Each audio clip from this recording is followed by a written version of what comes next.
আসসালামু আলাইকুম সবাইকে। আশা করি সবাই ভালো আছেন। আলহামদুলিল্লাহ আমিও ভালো আছি।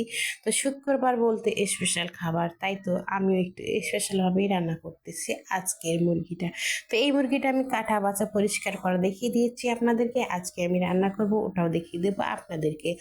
তো এর আগে তো আমি বলেইছিলাম কাটার সময় যে নেক্সট ভিডিওতে আমি দেখিয়ে দেবো কিভাবে রান্না করলাম আর কবে রান্না করব। তো এখানে একটু মশলা নিয়েছি। এখানে ছিল রাঁধুনি, জিরা আর 4টে ছিল ছোট এলাচ। তো এগুলো আমি বেটে নেব। এই যে মাংসগুলো আমি ধুয়ে রেডি করে রেখেছি। এখানে মাংসের সঙ্গে মুরগি পেটে যে ডিম থাকে ওটাও ছিল, চামড়াও ছিল। তো আর কি কি ছিল সবই দেখিয়ে দেবো। এদিকে বাটাবুটি করে নিয়ে এলাম। তারপরে এই তো একটা ফ্রাই প্যানে মশলা রেডি করে নিচ্ছি, হাতে মাখিয়ে বসিয়ে দেব। তো এখানে ছিল বাটা মশলা, লবণ, হলুদ, আদা রসুন বাটা আর হচ্ছে পেঁয়াজ কাটা। এখন তেল দিয়ে দিচ্ছি, দিয়ে হাতে মশলাটা সুন্দর করে মেখে নেব আমি। মাখা হয়ে গেলেই এখানে সেই মাংসগুলো আমি দিয়ে দেব। তো এই তো সব মাংস দিয়ে দিচ্ছি। তার বলে দিলাম যে এখানে হচ্ছে চামড়া ছিল, আরও কিছু জিনিস ছিল, ওটাও আমি আপনাদের দেখিয়ে দেবো এখানে আর কি আছে।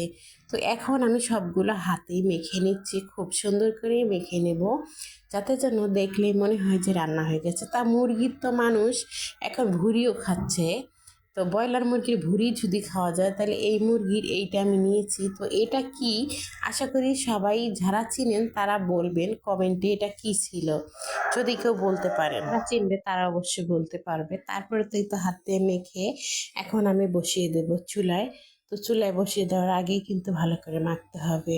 তো এখন একটু বাটনাটা ধুয়ে পানি দিয়ে দিচ্ছি, যেটাতে মশলা বেটেছিলাম ঠিক ওটা থেকে আমি পানি ধুয়ে দিয়ে দিলাম। দেওয়ার পর ওটা দিয়ে আমি ঢেকে চুলায় বসিয়ে দিলাম। চুলায় বসিয়ে দেওয়ার পরে কিছুক্ষণ পর আবার চলে আসলাম। এই যে দেখুন অনেক সুন্দর চলে আসছে একটা বলক। তো এই বলকটায় ভিতরে আমি কিন্তু মশলা আগে ডালচিনিটা দিইনি, তাই এখন যে দিলাম সেটা আপনাদের দেখিয়ে দিলাম। আবার ভাববেন না যে এক পিসে দিয়েছি অনেকগুলোই, তো এক পিস দিয়ে দেখিয়ে দিলাম আপনাদেরকে। এই যে পানিটা শুকিয়ে গেছে, এখন অনেক সুন্দর কিন্তু শুকিয়ে গেছে পানিটা।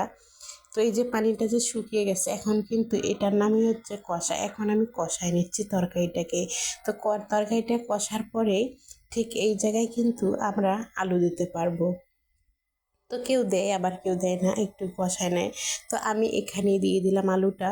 আবারও আলুটা যখন সিদ্ধ হয়ে যাবে তখন কিন্তু মাংসটাও কষা হয়ে যাবে, আলুটাও সিদ্ধ হয়ে যাবে। তো আলু সিদ্ধ করার জন্য তো একটু পানি দিতে হবে, তাই আমি একটু পানি দিয়ে সিদ্ধ করে নিলাম। আর যে ডিমটা আর কলিজাটা ছিল এখন আমি দিয়ে দিলাম তরকারির উপরে। যার কারণ হচ্ছে এখন দিলে আর ভাঙবে না, বেশি একটা নাড়াচাড়া করারও দরকার হবে না। এই যে এখন ডিমটাও আস্ত থেকে যাবে, কলিজাটাও আস্ত থেকে যাবে। তো দুইটাই কিন্তু আস্তেই থাকবে। একটু হালকা করে নাড়া দিয়ে কষিয়ে আবারও আমি ঝোলের পানি দিয়ে দিচ্ছি। এই যে ঝোলের পানিটা দেওয়া শেষ হয়ে গেলে আবারও কিন্তু আমি একটু জাল করে ঠিক নামিয়ে নেব। তো এখন একটু মিক্স করে দিচ্ছি পানিটার সঙ্গে মাংস, আলুটা, যাতে যেন আলুটাও সিদ্ধ হয়, মাংসটাও সিদ্ধ হয় আর পানিটা সব দিকে লেগে যায়। এজন্য সাইডে যে মশলাটা থাকে সেটাও কিন্তু এইভাবে খুঁজনের সাহায্যে নামিয়ে নেওয়া যায়। আর সব মশলা যদি তরকারির সঙ্গে লেগে যায় খুবই ভালো হয়। তো পানিটা অবশ্য গরম পানি ছিল, যার কারণে খুব তাড়াতাড়ি বলক চলে আসছে তরকারিটার। দেখে অবশ্যই বুঝতে পেরেছেন পানিটা দেওয়ার সঙ্গে সঙ্গে বলক চলে আসার মানে ছিল এটাই যে গরম পানি দিয়েছি। এখন একটু ভাজা জিরা ধনিয়ার গুঁড়া দিয়ে এই তো রেডি হয়ে গেছে আমার তরকারি। আমি এখন নামিয়ে পানিতে উঠিয়ে ছাপ করে দিচ্ছি। তো ওইটা কী ছিল অবশ্যই কিন্তু যে চিনেন তারা বলবেন। আল্লাহ হাফেজ সবাই।